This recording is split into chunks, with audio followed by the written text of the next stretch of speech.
What's amazing about the Midwest CASC is it's an organization that has university partners and experts along with a really intentional connection with communities and with managers of wildlife. And so you're seeing this amazing intersection of talents and skills and passion. It's collaboration. I mean, it's collaborative spirit. It's, really authentic collaboration across the region, across disciplines. The folks that are involved with this program have demonstrated a deep commitment to partnering across the applied and research continuum. So really building those relationships between the academic researchers and the conservation practitioners and state level managers.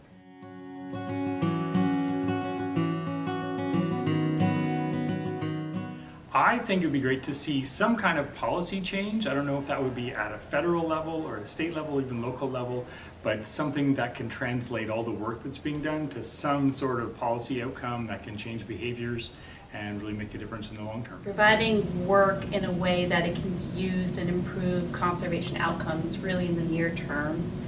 That we're building capacity in the region, right? We talk about early career professionals, but also those practitioners interested in making climate adaptation part of their work, and really embodying our values and demonstrating it and showing the Midwest as a leader in climate adaptation. So, yeah, I think we oftentimes talk about the cycle of climate change adaptation, from being sort of awareness, some sort of assessment, planning of actions, actually implementing action, monitoring those actions, and then this whole feedback cycle. I think we've, in the past, and we've all been working really hard in sort of different aspects of that cycle, but I don't know if I've ever really seen the full cycle play out. And that takes a lot of time. And so to me, it would be exciting, maybe in the next 5 years, to actually start seeing examples of that cycle. In full glory.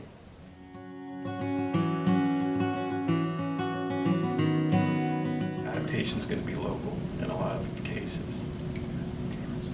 And why I feel like it's important to me is there's knowledge that's out there that can help adaptation along that isn't recognized, that people don't know how to ask for, and when they do get access to it, they're not sure how to use it.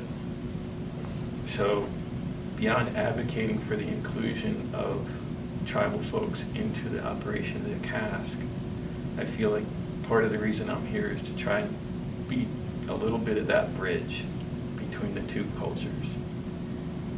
Many of us, including myself, care deeply about the environment, the conservation of natural resources, and the impacts that climate change is going to have on all of the benefits that natural resources provide, as well as the kind of the inherent value of natural resources. So I think it's key to really address this issue.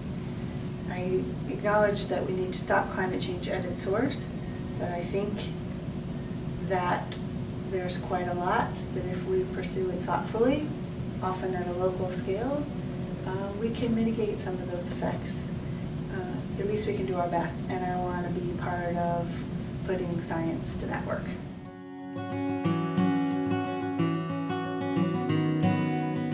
What inspires me is the number and quality of the early career folks in the CASC, the graduate students and the postdocs that are sort of engaging in climate adaptation science because we as a society need it, not just because it's intellectually interesting, but because there's a real imperative to have this information. I enjoyed the workshop that I attended on day one about engagement with indigenous tribes, which has been a strong and very important theme of the rest of the workshop. Just how hard people are working and how great it is to see everyone working together and interacting on the different projects and coming together as a team.